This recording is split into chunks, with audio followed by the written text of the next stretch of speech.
Light the beam! Light the beam! Light the beam! Light the beam!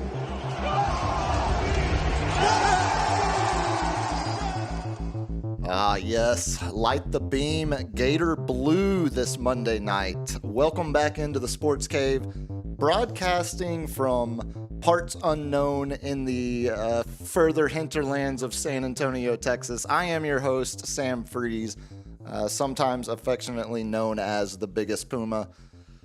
We find ourselves now back in these chairs, second week live, 17 days till the NFL draft. Of course, on the heels of the NCAA Championship game earlier tonight. Got to, of course, talk about a lot of that. But first of all, housekeeping. We always get it out of the way at the top. If you want to follow along with me, a.k.a. this program, best way to reach out is on X at Biggest Puma or Instagram, biggest.puma. Still working on getting better content there, but bear with me if you are, Twitter world, as we kid around, if you are a geriatric millennial all the way through a boomer, you can always find me on Facebook as well. Just search Sam Freas. Again, this Monday night, I am joined, as last week, by the captain himself, sitting across from me in more Yankees gear, I see. Ooh, man, every day it's baseball season, baby. It's officially, we're almost officially into baseball season in my book. It's official. We got to get through it's here, but we got to get through the NHL and NBA playoffs. But the college basketball season is officially wrapped. Of course, also guiding this ship from disembodied voice, parts unknown, LG. Do you read?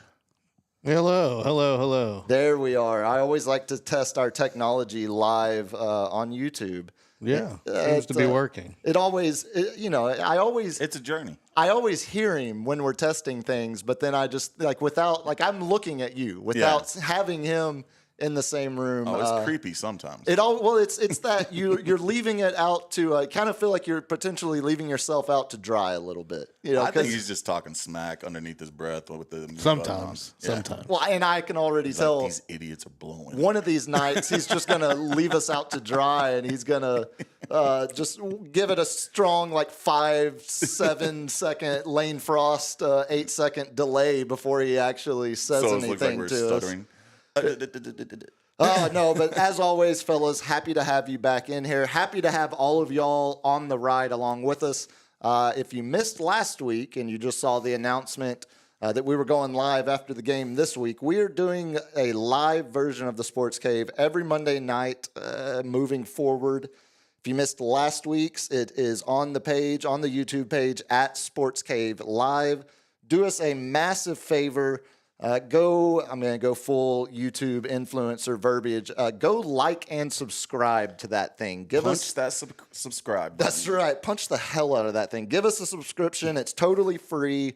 Like the videos if you like the content. If you don't like the content, I'd still appreciate a like, but don't feel like you just... You can always hate mandated. Watch. Yeah, watch it. Just hate watch it. Indifference is the enemy. No, trying to build that channel. Of course, as always, there will be an audio version of this thing to drop at some point tomorrow. But you're getting the live taste of things here on YouTube as we will be going forward. We're already, of course, tonight with the championship game, had to juggle the schedule a little bit, but we'll be back to 8 p.m. next Monday night. But when there's a national championship in your front yard, literally, I could have thrown a rock and hit the official NCAA lot attendant that was working the Alamo Dome from where I live. How you do that? You have to stop down and change your schedule around the not just the game tonight. Obviously, we're going on after, but the whole weekend was just change any plans you had. If you forgot it was coming to town, you look like you had some fun this weekend. Oh, buddy, just wait. That brings, you're 2 episodes in, already a professional. As always, on Monday nights, we start with a little weekend recap. And you can already imagine, with my house being where it is located, we were right in the heart of things. And it's, I guess I sort of underestimated exactly not how many people there were going to be downtown, because downtown was packed. Every bar, every restaurant. I'm going to try to get one of my buddies that owns a restaurant bar right there across from the Dome Charity Bar. I'm going to try to get him on soon to talk about just some of the, exactly. We hear all these numbers from city government. It's going to bring such and such millions of dollars to San Antonio. Mm-hmm. Well, I'd love to hear from, actually talk to a local bar restaurant owner from, the downtown in the neighborhood that, like, what kind of pop, just straight from the horse's mouth, what did it do for you? Because it looked like every place was packed. Are you talking about the expansion, the new arena, the whole overpass, walkway, all that kind of stuff? Well, that'll be nice when it finally gets here. But just as it was right now with the infrastructure we have, it was. It seemed like it was. It seemed like it was a big win, especially judging by hearing multiple reporters say how well San Antonio did carrying the event, how well they did organizing it, how much just people liked the city. It seemed like. Yeah, I didn't really hear any big complaints about it. Which is, besides we bitched a little bit about the traffic and construction, and that was still. We are lucky compared to other cities. No Austin, doubt. LA. No I've doubt. driven in those, especially LA. It's another world. We are lucky. But the excuse shouldn't be, at least we're not as bad as Boston. Right. We could still do better is all I'm saying. But outside of that, massively successful weekend. You mentioned it looks like we had a little bit of fun. Yeah. Facebook stalked you a little bit because I am an old curmudgeon. See, a geriatric millennial. Yeah, properly. Yes. No, we, as we are wont to do on weekends with, no kid-related responsibilities, and when an event this big is in town, you got to match the level of the event, and we did our best to achieve that. We went out quite a bit, and we were all talking earlier. The roommates here, she watched the game with us, and we were talking about how. Every bar you walked into, you immediately identified, that's a journal. That guy writes for The Ringer. Oh, those are the Barstool guys. Those. We'll talk a little bit about them. Mm-hmm. But you saw a lot of, journalists you recognized, media personalities that you recognize. I mean, hell, we saw around the horn. We saw Billy Napier, the head Florida football coach earlier today. So just walking around, we were over by the convention center, we're walking over by the Alamo Dome. So it was one of those weird, I know this person and they're sitting in my neighborhood bar that I go to every weekend to watch sports. And now there's a guy that writes for... It's like a disconnected feeling. You're like, I'm somewhere different, but I'm exactly where I always go every week. That's exactly what it was, because also with the journos that were in town, also came the influencers and... also, influencers in their own right, but also the OnlyFans girls. And let me just tell you... You gotta strike it where it's hot. That's where it felt like we were in, LA, Atlanta, Miami. Not exotic, but just it felt like a party town. You just felt it more than it already is. A nip slip's coming somewhere. It felt. I've never seen as much plastic. I've never seen as much work done in my neighbor. Like I walk into my neighborhood bar. And all of a sudden, it feels it's like I'm in a different city. These are not the same. Like I know the people that come here every weekend. Yeah. Like I know generally what a San Antonio crowd looks like, even if I don't know who they are. These were not San Antonio crowds. These were not this is below you. Locals. This is below you, ma'am. You should not come here. I immediately walked in, and my 6'4" self-conscious ass immediately started thinking like. Oh, wait a second. I don't think I need to be belong around these people. I'm not a pretty person. Tell me the truth. Did you go to the bathroom, check yourself, get your hair combed, make sure the stash looking good. Well, I mean, You did. I had the roommate with me, so I had to make sure there was no one there that was from the male side of things that was going to necessarily be looking too much better than me. She's not going to tell you if you got some in your teeth. He's like, yeah. No, she's going to leave me. She's going to hang me out to dry. She's going to say, "Hey, isn't that writer you said you knew? Go talk to him. Yeah, go make a fool of yourself." No, it was. We sat at the bar a couple times this weekend and played the game of professional entertainer or. Oh, you're talking the streetwalkers. Yeah, well, They travel. Again, it's solid work. It's highly solid work. the elevated OnlyFans girls that the event seemed to bring in. It felt I was kind of waiting for Bonnie Blue to show up at any moment. The menu girls. Yeah, exactly. Hey, those women are millionaires and entrepreneurs. I absolutely applaud their work. What do we get for $10? Everything. The big takeaway again is when an event like this happens in your city, you got to take advantage of it. So stuff. we were out as much as we could. We never went into the music festival, but just walked around. It's not like the sound was contained. You could hear it just walking around. Went to the Fan Fest. We're not front row. We're not standing up at the front people anymore. Even though I did tell him a nice little hack to do it because we are tall and big enough, is you take the flashlight and as you're walking up to the front, you take your phone and shine the flashlight in your eyes and say security, security, security. And you can do that all the way up to the front. You can't have a 5'5" guy doing it. No, you're not getting away with that. You gotta be 6'4" and above. Yeah, it's a nice little hack. It would take me Works back every to time. my Aztec theater days of just put the security voice on, get back into that mindset.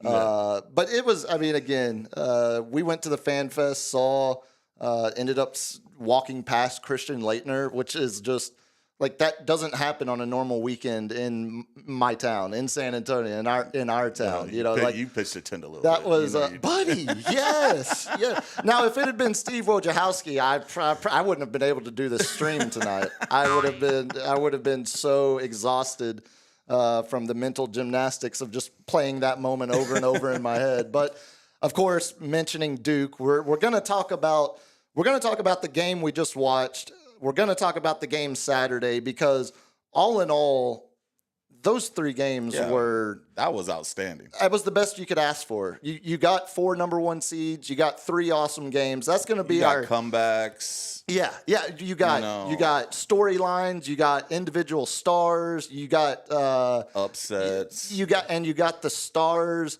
either rising to the occasion or looking lost at times. So the Final Four is going to be our main segment. We're going to tie a little bit of Spurs talk again in with the Final Four because we also over the weekend got officially eliminated. Spurs got officially eliminated from play-in contention. So see ya. All of that will make up the main segment. As far as I know, a lot of us, this weekend is going to be a lot of the same stories with the Final Four in town. But I found myself, obviously I watch a lot of sports on weekends. Yeah. A lot. Yeah, that's what we do. A fanatical amount of sports. This weekend felt like I turned the channel on at 9 a.m. for Premier League games, and I was watching all day. My teams. The football. Yeah, we had soccer in the morning. We had Rangers playing a day game. We had Stars playing back-to-back day games. We had local SAFC on big CBS. All of it with Spurs games. We had just nonstop. It felt like everything was staggered very nicely. The Valero Texas Open was in town even, and those scores. Windy. Yeah, that was the weather completely changed the complexion of that tournament. But just not only the Final Four, but just all across San Antonio. SAFC on national TV, the Valero Texas Open on national TV, and the Final Four in your town. I almost felt like Randy from, it was almost too much sport. San Antonio got to shine this weekend, which is very nice. Big time. And again, everyone seemed to say that. It's not just us saying that as locals. Out-of-town people. Everyone seemed to be saying celebrities, everything. Valero Open was great. That was to the final. You know, they almost were blowing it. The top guy, I think it was Harmon. Brian Harmon. Yeah. It was just basically about just maintain par and you would win. And as someone that's played that course, that's a tough course. Well, there's a reason it's a tough course. I don't want to spend a lot of time on it, but I wish they would rotate courses again. Just because I would love, that's the 6th oldest golf tournament in the U.S. Mm-hmm. That thing has so much tradition. I mean, there were major U.S. Opens played, or either U.S. Opens or but not on PGA Championship. No, at Brack in the heart of downtown. The shortest course ever. I would just love, not that it would ever go back to Brack. That would be awesome. But the 2 La Cantera courses, they or would shoot like 21 under. Who cares? If they go to Brack. Who cares? They ridiculously shot, easy. The winner was I think 8 or 9 under with Harmon this week. But anyway, I wish they would rotate it just because JW is so far out there. That's more like a Valero Texas Open held in the Hill Country than it is in proper San Antonio. Yeah. But the sprawl anyway. Too much time on the Valero. But like I was saying, weekend was a lot of sports. I would assume it was the same for you. Same, a lot of sports. I was trying to get, one thing with this weather going from 100 degrees to 50 degrees. My knees were like, I'm getting old, no cartilage, and I started the aqua therapy. Oh. Yeah, I was ready. I walked in there. I was about to say, your choice or doctor's? Well, my choice and the doctor's. Okay, highly suggested. As a lot of trainers told me, check your ego at the door. Do what you're supposed to do. Just try to get better. Quality of life. Yeah. Right? So I walk in there and know I'm going to be the youngest person. Not by 30 years old, but I was the youngest person. I was ready to go, and I'm ready to get in the pool. And I can laugh at that joke because I've had shingles already at 39. So I feel this. And unbeknownst to me, it was just the evaluation. So they had me do a lot of box squats, get up and walk to this cone. What's your flexibility like? And by the end, I'm like, we're not getting in the pool? They're like, no. And I'm like, so I'm wearing my Speedo for nothing? You could have told me that at the beginning. No. I'm in there rocking a banana hammock, and people are looking at me, and I'm ready to go swimming. This is the thing about you. You could tell me, nah, I'm just kidding. That's a joke. I'm playing. But you absolutely could have also said, hell yeah, I was in a banana. Like, yes. Like, what do you mean? I'm there for therapy. Stretch. Like, I need maximum flexibility. Exactly. Like, you could have sold me either way there. That's my cheesy dad joke. There you go. Well, I think the cheesy dad joke works for a reason. I was curious though, because the sport I know you watch the most of. When you're not doing water-based therapy, I know baseball is your most watched. And last Monday we were talking about the evil menace of the torpedo bat and God, put that thing away. The Derek Jeter bat that he's now showing on stream. Now last week it was the panic that the torpedo bat was causing. I would assume you've watched, if not every one of the Yankees games since, but all of them. All of them. Okay, I missed half a game because I didn't know it was on earlier. But I watched them all. We came back to earth. We'll hold that against you. That half game. Oh, I know, right? And we came back to earth. The hype over the torpedo bat died down because, unbeknownst to us, we played at Yankee Stadium with a bunch of left-handers in a short porch. And we have Aaron Judge, the greatest home run hitter in our generation at this time. And all of a sudden, you're like, they hit 9 home runs in one game. Surprise, surprise, against a weak pitcher and weak relief staff in Milwaukee. They're getting it right now. But now we come back to earth. It's starting to shape now, even though Aaron Judge, Okay, hold on.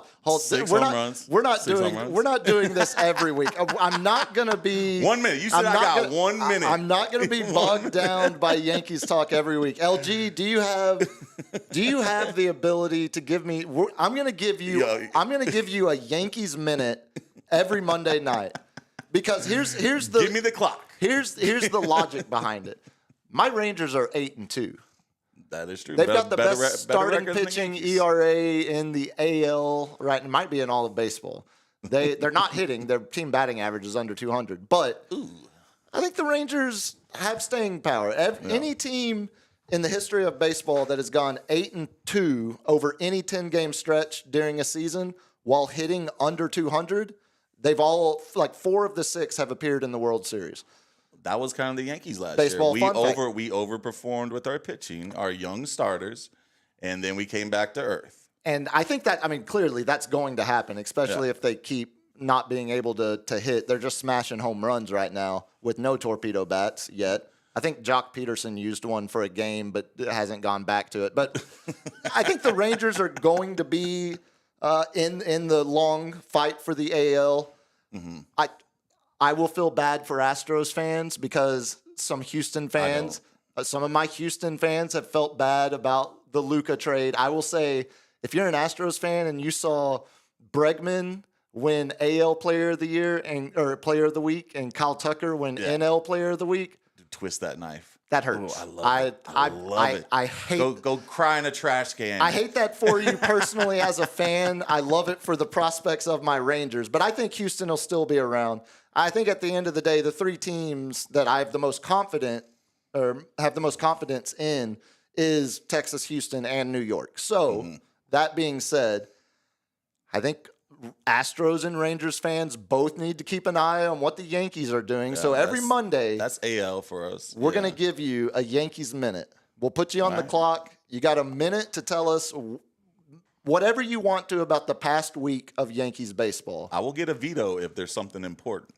If there's something important, if a judge hits a number 3 home run game and he's on pace for 86 home runs this year. We have an odd number. So LG will help us determine. There's a veto power. Yeah, LG can override if he doesn't deem it worthy. LG, do you have an ability to count a minute for us? He wants a virtual shot. Basically. 1, 2, 3. What an ass. 4. No. Oh my! I thought you were giving us a count. No, I'm not going gonna to listen 3. count. Oh, you're going to go now? Good Lord! No, I've already used my Yankee minute. We're done. Okay. Brooklyn, shout out. I have the ability to put a timer up for you. Okay, right. we will have some gimmicky, wacky bit to count a minute for Captain starting next week. But and then when the Niners start playing, I'll get 3 minutes. well, NFL season changes everything. I'm sure you say that often. And if NFL season changes everything, that's going to be a lot of hell. We'll end up doing 3 minutes about the Broncos for some reason come NFL season. That's just how the NFL is. It dominates. Broncos look good. But besides sports, besides Yankees baseball, besides aqua therapy, In my amazing Speedo. yes, in the amazing Speedo, it sounds like all in all, Yeah, it was a good week. good weekend. LG, you got anything for us? No, I'm a little mad that they the tariffs have delayed the pre-orders on the new Nintendo Switch. Okay, Kind of whack. I'm still. It's only delayed the pre-order option so Yes. far. Playing that. I only see the kids So far. on airplanes Oh, playing no. Nintendo Switch. No, Switch, Zelda for life, man. Switch is fantastic. Hold your tongue. I'm a little worried nerds. about the pre-orders being pushed back, but I'm also. It's not. It doesn't come out officially till like June, right? Yes, in Something like June, that. Yeah, but pre-orders are supposed to open up soon, and not in the USA now. Yeah, it's not. Makes not me wonder if that $450 price point is still going to be the price point for a come Switch. June. Oh yeah, it'll probably be Yeah, $550 For a or handheld a little device, bit more. $450. It's well, I more- guess yeah, an it's- iPhone's $800. Well, and whatever. it's this one's going to be full 1080. Which the first Switch Game wasn't. changer. Yeah, well, it helps. It certainly helps. It was 1080 if you plugged it into a TV. Yeah, if you docked it. Yeah. No, I have my concerns with the. That was definitely a headline that crossed my news desk. I know. I usually don't pay attention to the headlines, No. but then it was like, oh, you got to mess up my pre-order on the new Switch? Because Well, I'm all about that new Mario Kart. Yeah, and it was like 2 days All after right, they had touche. unveiled all of that. I like Exactly. Mario Kart. They had just done the Nintendo Direct.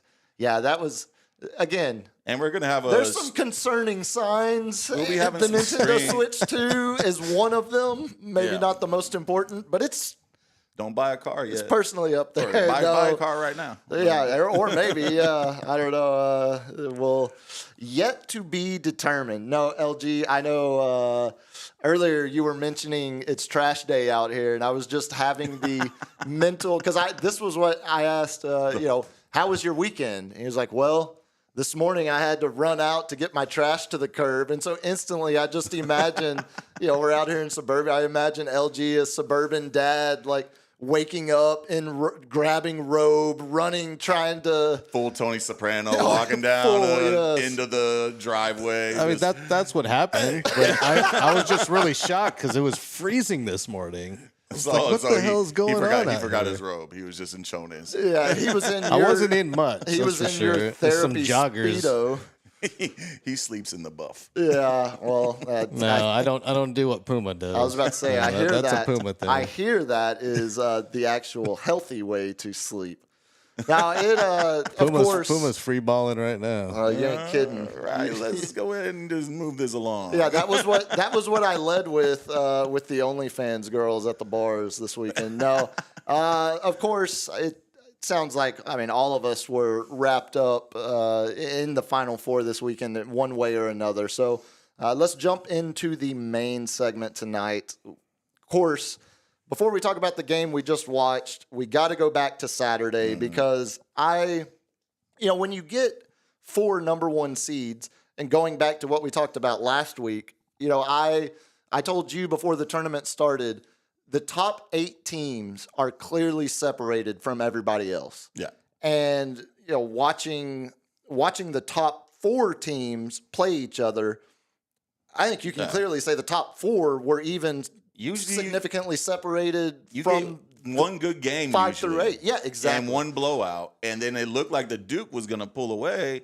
And then the veterans, Houston just coming back. And you're still like, no way. There's a minute left. They're still up by 9. No way. They're up by 6 with 30 seconds left. Yeah. How you feel? Puma? Look, How you again, feel? Duke, it's very stereotypical for a small town white kid to love Duke, but it is what it is, and it's where we're at. That's my team when it comes to college basketball. It was a rough final 35 seconds. That was a rough 2 minutes. It was a rough, no doubt. I had flashbacks of the...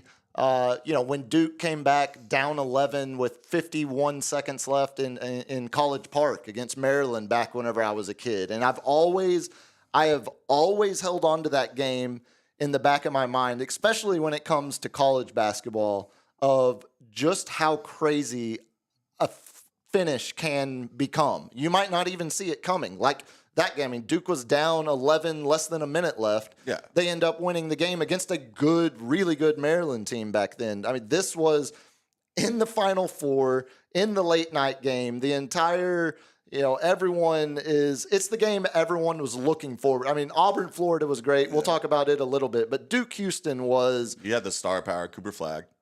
And, who said the Spurs facility was amazing. Yeah, well, let's come on, cross David your Stern, fingers. Yeah. Ice those balls. Now, if they're helping anybody, they're helping the Mavs after the Luka trade. Be icing the envelope like Ewing. Now, you had the spotlight, and the game delivered. Just unfortunately for Duke fans like myself, it was a historic meltdown. There's no way around it. And we can get into the specifics of that foul call on Cooper Flagg. It's a soft call. I don't think it's a foul. I can see why they called it. I get it.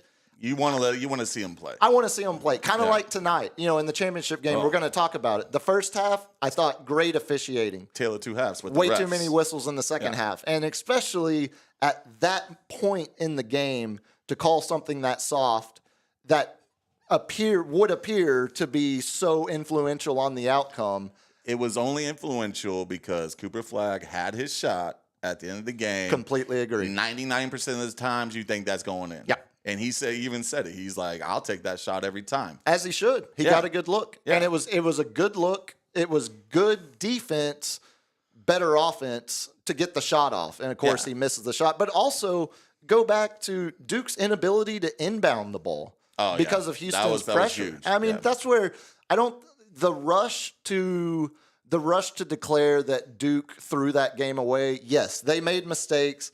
The team that hadn't played in close games all season, Duke, who had gone through a much softer conference schedule. The ACC was down the worst it's ever been in my lifetime, versus the team in Houston that won a game in Kansas that they shouldn't have. Wicked comeback at the end of it. Had been tested all throughout conference play.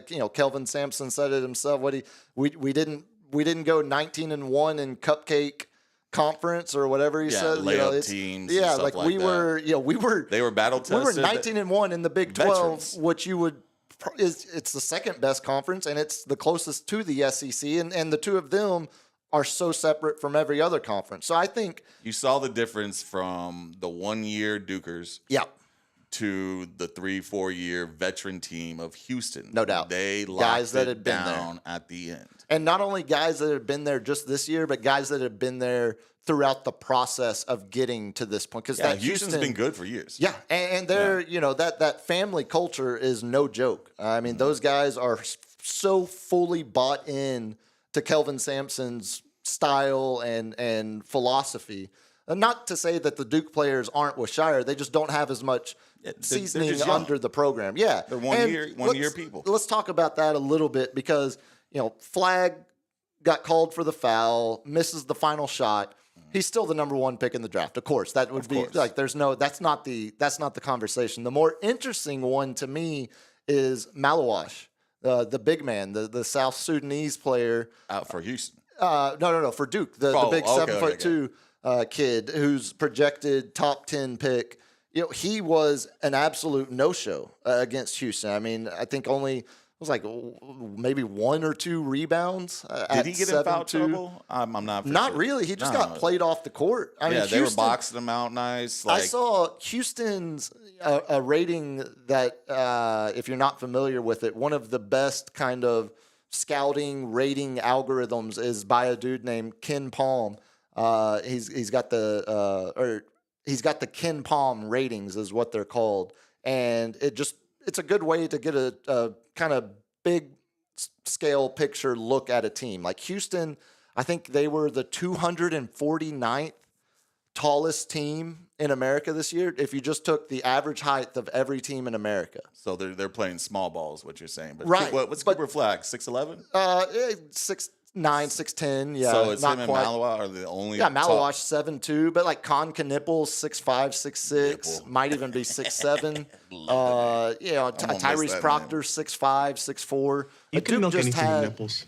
Duke was a much bigger team, but Houston's physicality was way too much for that to overcome. I mean, they wanted it more, and they played like they had the height of Duke on their roster. I mean, they're 6'7" guys were playing like 7-footers. I mean, that was almost like tonight too. They were out rebounding them exactly easily, and that's who Houston has been all year. That's what they are based in. The toughness, the physicality. We're going to out rebound you. We're going to hound you on defense and force turnovers, creating fast break opportunities for us. Mm-hmm. And unfortunately, Duke did a great job of handling it until they didn't. Yeah. And that until they didn't till the last 2 minutes came in the last 2 minutes, and then that last 35 seconds was I think those kids will be thinking about that last half minute for the rest of their lives. Again, Cooper's going to be the first-round pick. Knipple's going to be a lottery pick. Malawash is the one I think some people are seriously at least asking questions they already might have had, but asking them louder now after seeing him perform against Houston. But I also saw... that could be coaching.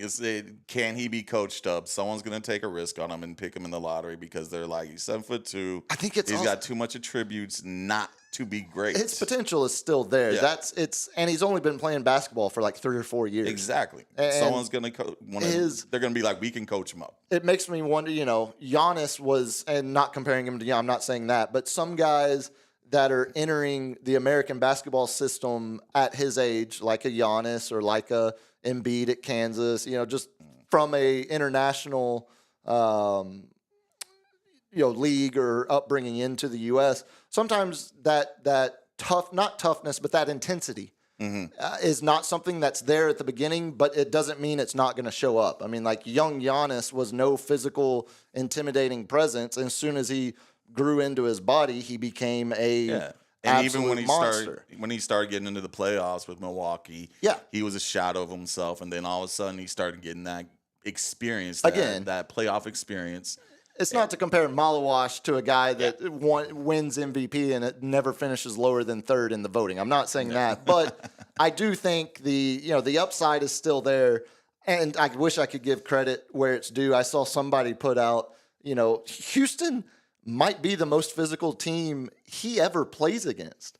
Like the teams in the NBA, like Houston plays like the 1980s Pistons. Oh, yeah. No one in the league is as physical as Houston. Especially down low. Exactly. They're throwing elbows. Oh, they're doing everything it takes to win if you can get away with it. They're making the officials become the main character in the movie. Yeah. And majority of the time, that physicality goes uncalled, which, again, is how I prefer to watch basketball, at least at the college level. The pros, I don't want to see them beating the hell out of each other as much just because there's way more skill. So let's go from the defense from Houston to the offense of Florida. Yes. Yeah. On the second game of the Final Four. Yeah, that's a great because the guy that has been Florida's engine this whole run, the Iona transfer, Walter Clayton Jr., Amazing. That those 34 points in that first game Saturday night.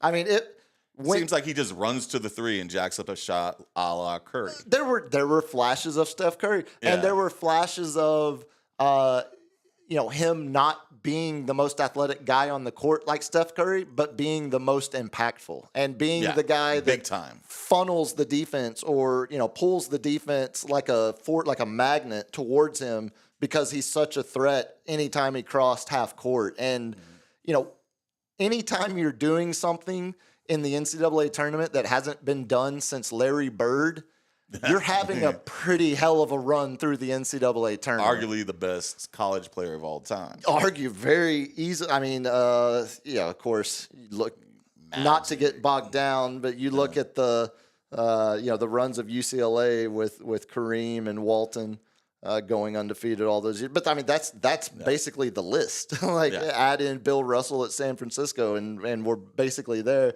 But it was him, 34 points Saturday night after scoring 30 points in the Elite Eight game. That's the first time a guy has scored 30 or more points in the Elite Eight and then the Final Four since Larry Bird at Indiana State. So, and he did something Larry Bird didn't. Win it all. And he ends up winning it all, exactly. So I think a lot of y'all are like, not just because I'm a Duke fan, but the Duke-Houston game was the talking point coming out of Saturday night. That was the game I woke up Sunday morning still thinking about, not to overshadow Clayton Jr.'s performance in the first game, but really, Auburn ran out of gas. Florida's depth just finally beat them down in that second half. That Auburn team was banged up. I mean, Broom wasn't fully 100%. Yeah. Wasn't he injured in the beginning of the tournament? Last game in the Elite Eight. Yeah. And then I'm blanking on his name. The swing forward Auburn has, he's going to end up having to have thumb surgery. He tore a ligament, but he was playing through that. And so, just being as banged up as they were and not having the depth that Florida has, that Florida was able to go to, combined again with Clayton Jr.'s. They played a hell of a game. Yeah.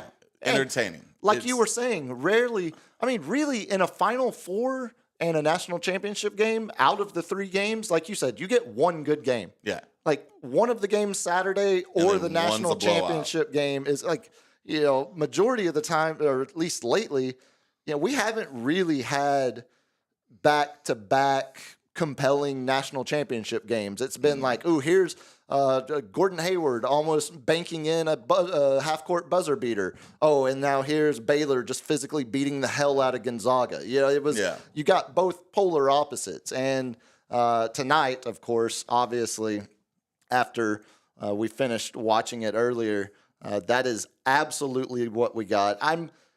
It was a tale of two halves. Yeah. I mean, the first half, I missed a little bit, got a little bogged down, but I was catching. There were some highlight plays. That dunk by Houston was amazing. 5 highlights in the first 3.5-4 minutes of the game. I mean, it just instantly, the game had such rhythm and cadence. It was like, all right, hold on to your butts. What was it, a total of 4 fouls called? Yeah, in the first half. Something. And the only thing that threw off any of the rhythm, compliments to Houston, was Florida had 9 first-half turnovers. So, I mean, besides the turnovers were definitely lopsided. I'll tell you, this is how I know it was a good product in the first half. My uncle, who loves sports, basketball is lower on the totem pole. I mean, big football, baseball, hockey might even be ahead of basketball, honestly. But he texted me and, was saying, like, hell of a first half. They were letting them play through the contact. Like, I loved it. I was entertained. So, like, for a neutral like him who's not locked into college basketball all year, all the way to a fanatic who's watching that's like me. I didn't Super watch Tuesday games in week 1. Maybe caught a Duke North Carolina game. That's about it. That was the best we could have asked for from all spectrums of fandom. It was a great tournament. Great product in the first half, but as you say, in comes the refs. Way too many whistles in the second half, and I get, like the kid slamming the ball for the technical. You got to call that a technical. That's the head coaches jumping up off the bench. That felt a little. That should not. I think they thought it was a player, and then they didn't want to take it back and lose face. But if you have 2 technicals in the second half of a game, in the second half of the national championship game, usually that's a sign. Like, it seems like you're imploding. You see, and at the time, I mean, Florida down 12, got down as much as 12 in this game. Walter Clayton Jr. was hitting nothing. He had no points in the first half. Nothing.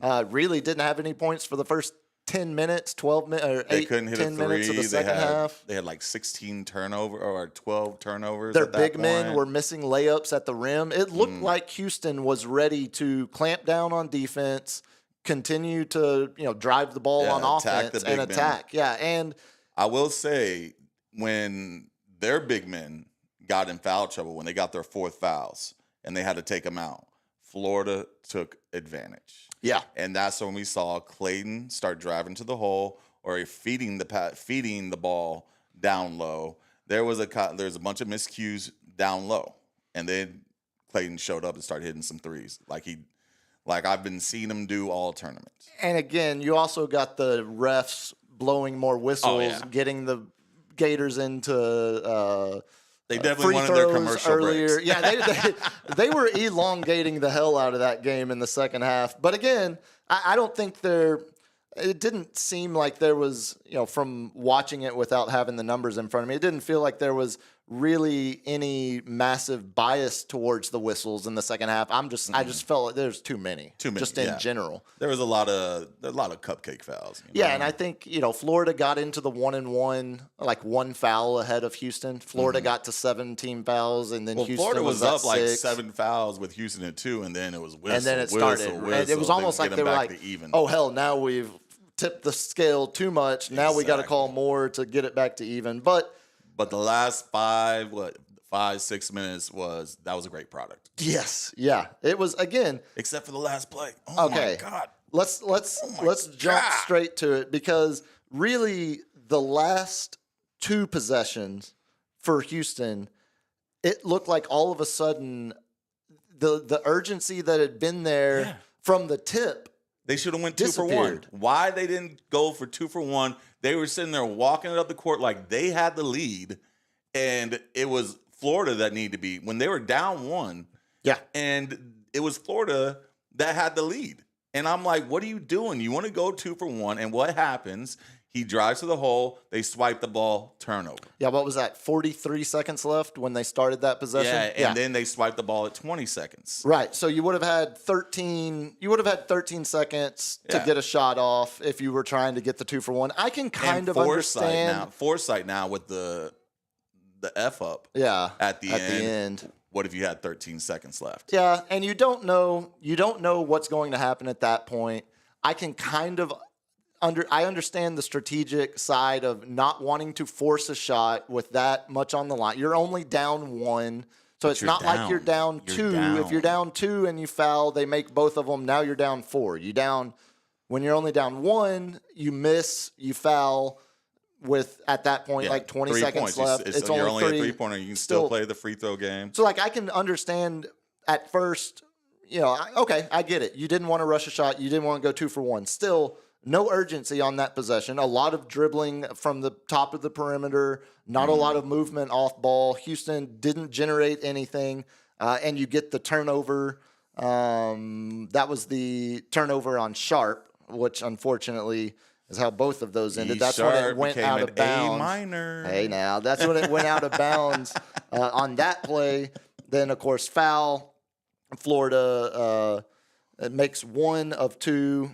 Houston gets the ball back. And then, that final play, clearly you could tell as soon as they were, again, showing not a whole lot of urgency as soon as they crossed half court, that told me immediately they're running curl screens for the 3. Yeah, they're shooting. A set play. They're aiming to get a 3-point attempt out of this possession. You don't dwindle the clock there unless you're hoping you take the final shot of the game and it's a made 3-pointer to put you up by 1. You're not. So, again, I don't mind that strategy. It's the national championship game. Go for it all. Go for it all. Play to win. The problem, they run LJ Cryer off one side on the screen. The problem is everybody knew it was coming.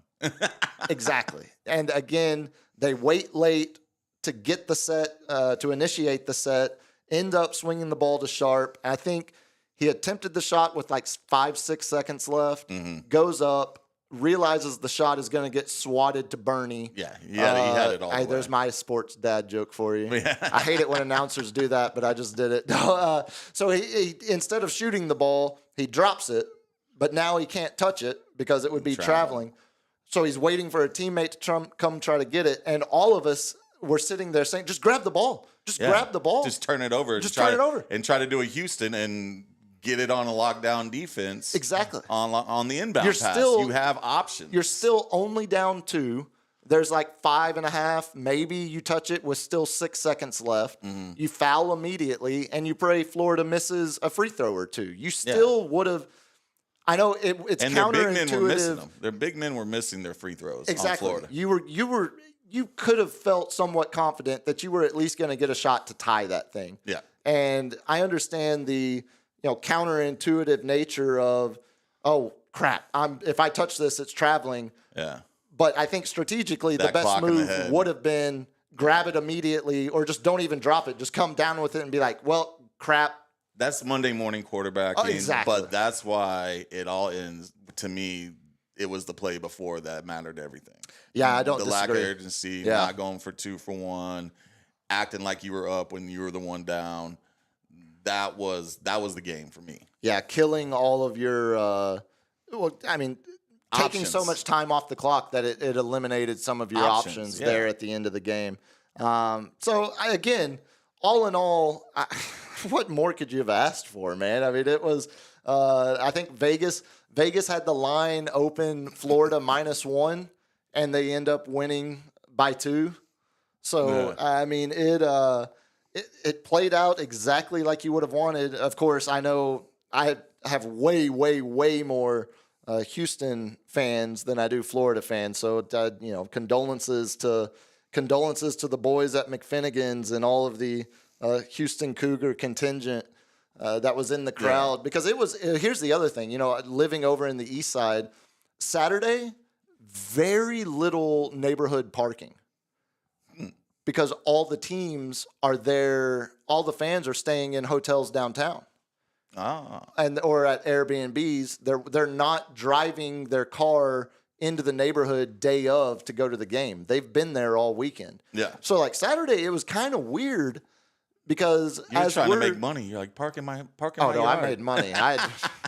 Come at me, City. I made money. Don't worry about it. Y'all got plenty of it too. We can all share. And I saw all your little meter maids that were working the neighborhood too,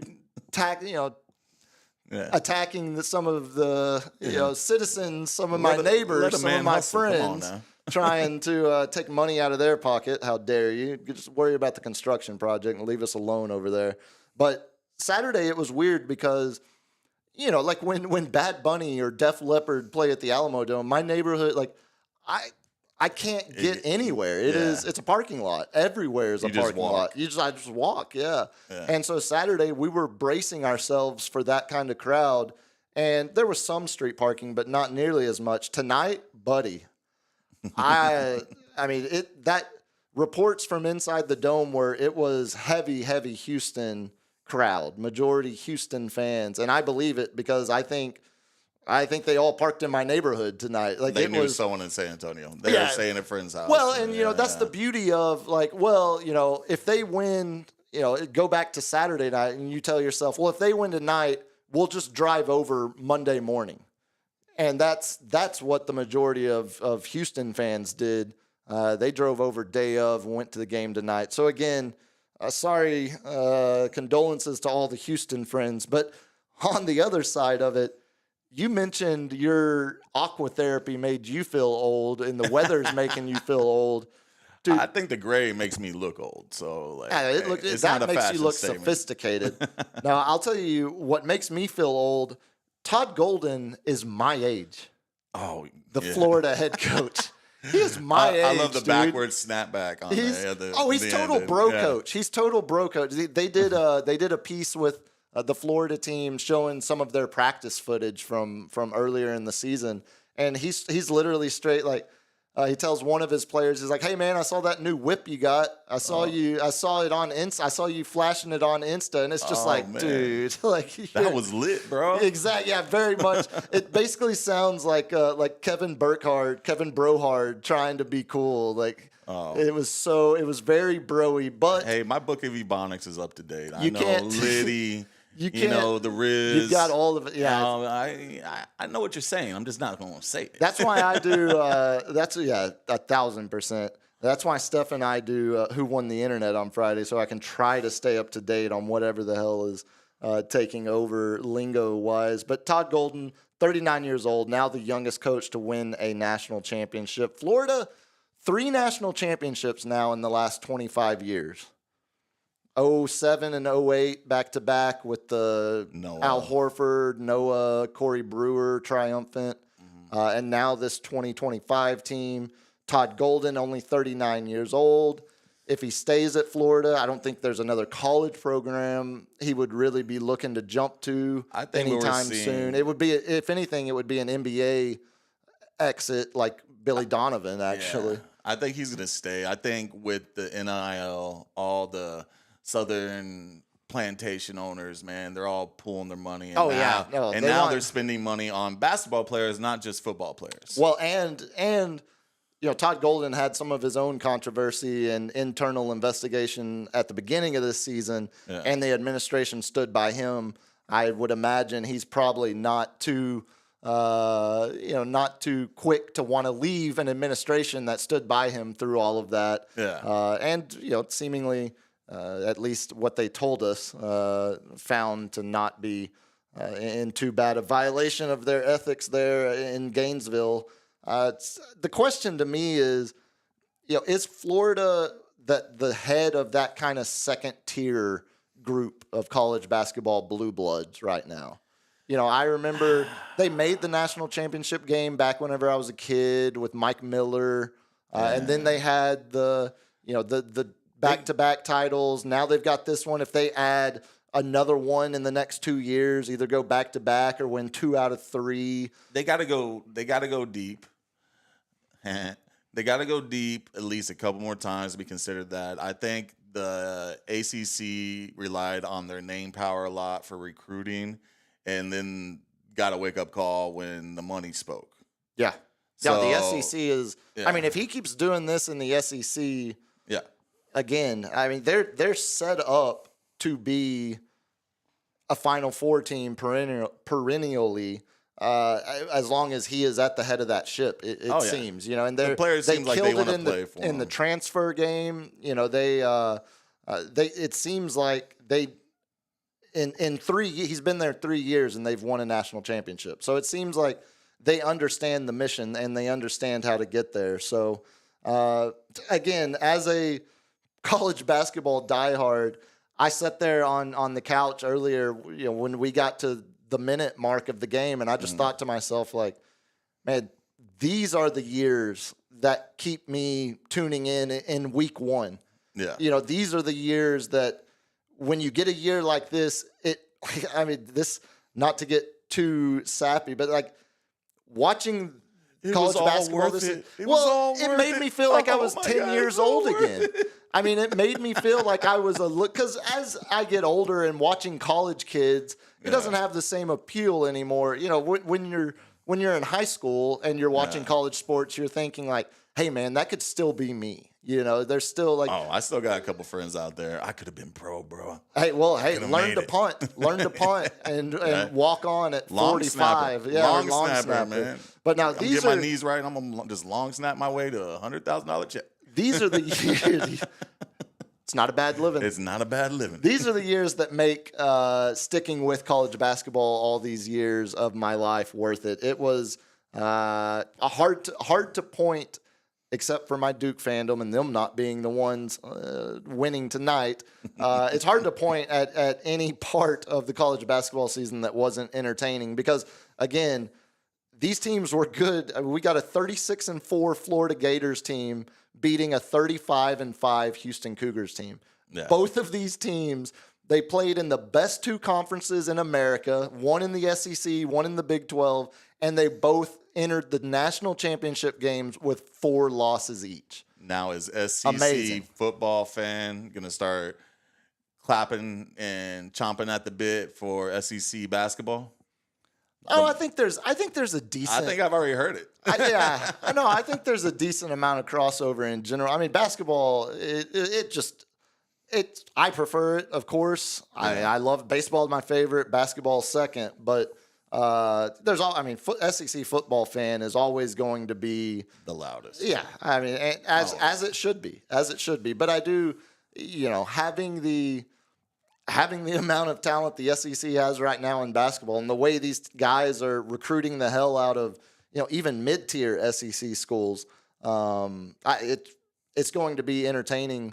Maybe not to this level. We can only hope to ever get to this level, but it's going to be entertaining every year. One other thing I can't go without mentioning, at whatever point of the game they did it, I think it was at the under 8-minute timeout, when they had the whole crowd singing "Don't Stop Believing." Oh my God. And holding up, like, you freaking called that, man. There is nothing more San Antonio than having the crowd sing an 80s Journey song. Like the 80s Journey song. It's Boston, Sweet Caroline all over. Okay, you mentioned I called it. We were talking earlier about, you know, Dave Portnoy of Barstool dissing Pop, talking about how much he hates him. We were talking about Barkley talking about the big old bitches in our town and how, you know, both of those guys are in town as personalities playing their greatest hits on the big stage. That's their bit. That's their greatest hit. That's what they do. They know what's going. Their goal is to get engagement from you. Yeah. They know what's going to work. Oh, yeah, I'm just going to go shit on Pop for an hour. And it wasn't even an hour. It's the whole heel and baby face. 1,000%. And they understand that. That's why those guys are where they're at. That's why they're so successful. They understand that better than people will tune in right to the heel and baby face back and forth. Oh, Chuck, don't say that. Oh, I can't believe you. And then third wheel Shaq over there. What just laughing. What'd you say, Chuck? What'd you say? Say that again. Say that again. What'd you say? I said it. San Antonio owns Shaq. I mentioned before the game when we were talking about that all together. That's the equivalent of them. That's the equivalent of Journey coming to town and playing "Don't Stop Believing." Oh. Like, they're not going to come to San Antonio will vibrate and not play that song, their greatest hit. Chuck's not going to come to San Antonio and not say something churro related or women related. Yeah. Portnoy's not going to come here and try to be all elite. Actually, my expert analysis about the weekend is he's going to come and say, eat a pizza. all right, love y'all. I respect the Spurs, but F Pop. All right, we're Barstool. You can't get so tied up in that. But hearing the whole and holding the cell phone lights, like, oh man, that was, I would say that was the spot on. If the game being as good as it was is my highlight, as well as me getting my Ice Kareem bucket hat. They have noticed. I've seen on the chat that some people have noticed your sweet hat. I'm doing my best Nick Mullen impersonation right now. Shout out Stavi, who was in town this weekend too. If those are the high points of it, I think the worst part of the weekend was the crowd singing "Don't Stop Believing." But again, that was a disgraceful performance. So San Antonio, which is also why I kind of effing loved it, because it was such a loud pop. I mean, I was getting videos sent to me of the crowd singing along to White Stripes, Seven Nation Army before the game. Perfect hype song. Yeah. I did not have on my bingo card the crowd singing Journey in the middle of a close game in the second half of the national championship. But I should have expected it, because God bless it, that is our town. Real quickly, before we get out of here, I mentioned also over the weekend the Spurs were officially eliminated from postseason contention.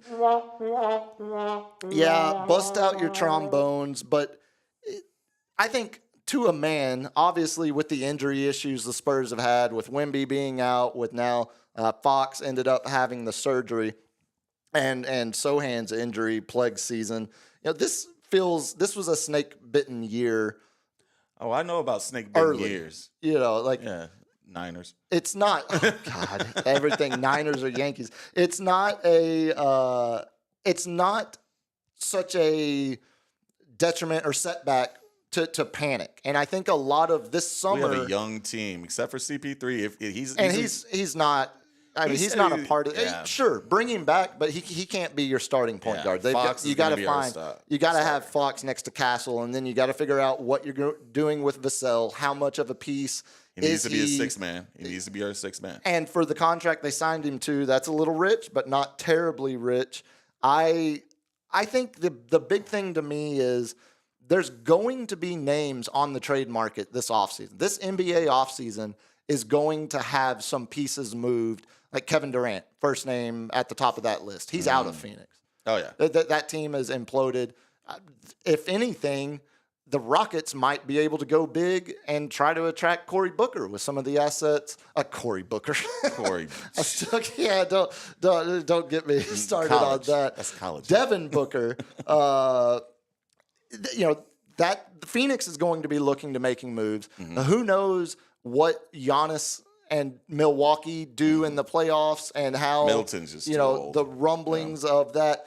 KD's 38 years old, and the idea that bringing in another, I mean, he's way more productive than CP3 is at this point still. But bringing in another guy that doesn't match up with their roster timeline right now, I think the two things, you got to focus on the summer at this point. And you play out the season, of course, but you got the 2 draft picks locked in. Mm-hmm. One of them going to be somewhere in the back part of the top 10. Mm-hmm. The other one right in the middle of the first round. Yeah, like basically 8th and 16th. That might have changed a little bit over the last 5 days. But you got to look at, with as good as this draft is, you're going to have a chance to get a foundational piece with that first pick somewhere around 8. Hopefully it jumps up. Hopefully Cooper Flagg is loving the Spurs practice facilities next year as a member of the Spurs, of course. But even if it only jumps up a couple and you get to 6, you still got a good swing at a big piece. If it stays in the top 10, you're going to get somebody that's a part of your future, or you're going to have the chance to draft. He's not going to be a G leaguer. This is one of those drafts where the guys that end up going like 16th through 20th, one of those guys is going to become an all-star. Like, this draft is so deep, but yet there's so much conflicting preferences among NBA scouts. The team's needs. Yeah, and like Knipple might not be a multi-time all-star, but he's going to be a solid role player that you're going to get. Someone's going to get in the mid-first round because some other teams doubt his athleticism at the next level. Solid doubts, but can't wait for the lottery. Can't wait for the lottery. And that's the next thing. So we thing. can figure it out. So we need put those names on the board. Going into the summer, the draft lottery, see where the Spurs end up there. And then the two things I said, focus on the future and youth and not rushing the process. I don't think because the KD, if I was a betting man, even though that's not Wemby's interested. Favorite player, that's his favorite player of all time, Spurs are not going to put a 39-year-old who demands that much attention, that much, needs a fake IG account or a fake Twitter account, the drama that comes around him. Burner. No. Burner, we got CP3. Burner KD in San Antonio would be pretty damn funny. We got CP3 because he's a veteran and he can coach up our youngins. That's the reason why we got him, and we're not going to do that to try to win it all next year. No, and we know what we got. That's where I say, with the amount of future assets they still have and the amount of uncertainty across the rest of the league with some big names. Like if Booker becomes available, Houston's going to throw assets at that. Yeah, and Houston's a good team right now. And they have the assets. The Spurs could enter that conversation with the assets they have. And then it would just be a matter of which package the Suns like better. Not to specifically throw names out there, but I really think this is going to be a summer where not only is the draft really good, which also is, I think, going to lead teams that maybe fall in the draft lottery, they're going to try to trade back up higher in the draft. Perfect example, the Luka draft year. Yeah. Mavs end up losing out. They should have had like second or third best odds. They drop all the way to 5. They know they want Luka. They end up trading back up to number 3, and that's how you get Luka to Dallas, Trae Young to Atlanta in that draft. I think you're going to see some trades like that on draft night. There's going to be a lot of moving pieces. I think there's going to be a lot of moving, and it's the kind of summer where I think a lot of teams, specifically like the Suns, are going to make moves just because they feel the pressure to make moves. Yeah. The Suns are capped out as they are currently constructed. They're feeling pressure to make moves. It's just a matter of what moves they make. But I think we're going to see movement. And I know Spurs, be patient. Yeah, next week, I can't wait to see how the West falls out because we got 4 teams tied right now. And yeah, what is 3 through 7 all tied? Golden State, Lakers, Minnesota, Memphis. Yeah. And they're all stars on all those teams. Right. And Denver? Is Denver? No, Denver got up because they beat. Yeah, Denver might. I can't remember the order off the top of my head, but I know. Till next week. Yeah, well, it's funny. It's funny you say that because on Wednesday's episode, I'm going to talk a lot of, going to have full-fleshed Luka thoughts with a buddy of mine who's a Mavs fan. And then we're also going to talk NBA generic talk. And right here, what does that say right there, Cap? Western Conference. Crazy Western Conference on the list for Wednesday. You just put me on the spot trying to read your handwriting, man. Yeah, that was horrible, man. Come on, man. I don't know. I don't know how I do it. Though Wednesday coming down, we're going to talk NBA. And then Friday, the roommate, bear with me, the roommate the last 3 weeks. 3 weeks ago, she was in San Jose. 2 weeks ago, she was in New Orleans. Last week, she was in Chicago. Got back into San Antonio late last week from Chicago. She's pressing her luck on those flights. Yeah. Hey, don't put that level. Don't bring it up around her. Don't put that. She's here. She's under this roof. Yeah, You're loud enough. Maybe she didn't hear me. Yeah, I think she's already looking at how she can drive to her next trip. But no, she is back and fully back in the swing, rested and recovered from 3 straight weeks. And we're going to the beach this weekend. So I know bring I your will have. turtleneck. Yeah, we've recorded a Friday episode. Yeah, it's gonna be rough. We've recorded a Friday episode from the beach before, Right near the beach. and I think we have that on the docket. Actually, I don't think I know we have that on the docket. So, with that being said, again, y'all. Quick hitters, Ovechkin.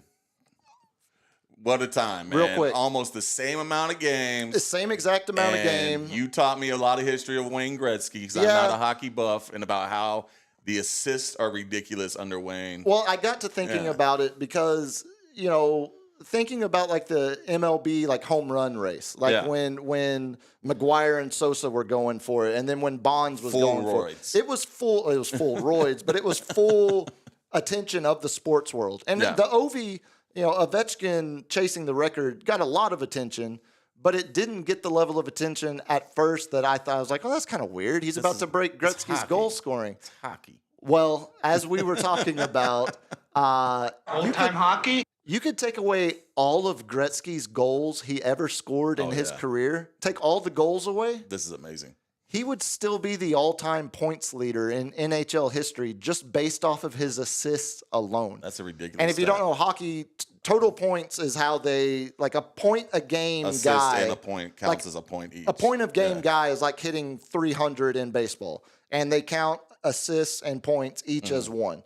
So take all of Gretzky's goals away. He's still the league's all-time. He still has more assists than second place Jaromir Jagr has goals and assists combined. Yeah. Gretzky averaged 1.92 points a game for his career. That's ridiculous. So every game, while the Stars were trying to be point-a-game players, he was damn near 2 points a game every night. Just insane. That's ridiculous. The second quick hit, I'm glad you reminded me. Finished White Lotus. Not going to say anything. Don't worry. No spoilers. But the one thing. I called the ending. I called it. One thing I would say is pretty funny to me that Stifler's mom and Uncle Rico are a massive part. You put that together for me. I was like, he looks so familiar. It shatters your brain once you see it. It breaks my brain. Yeah. I'm like, hair makes a lot of difference. Yeah, I do not want to go bald at all. He's been in every season, but now apparently he's a cuck. Oh, nope, no spoilers.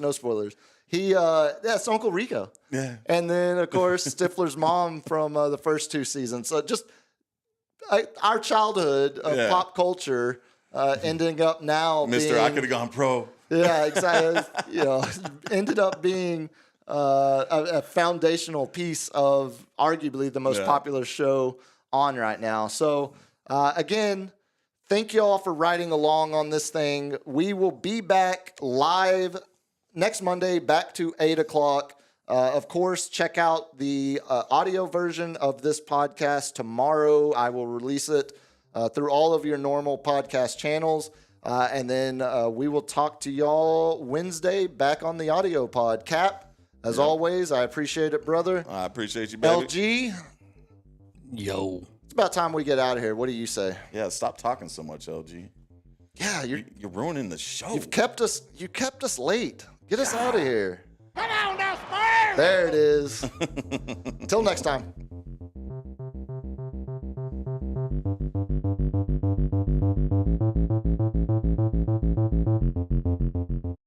Kids, what do we say about drugs? Only say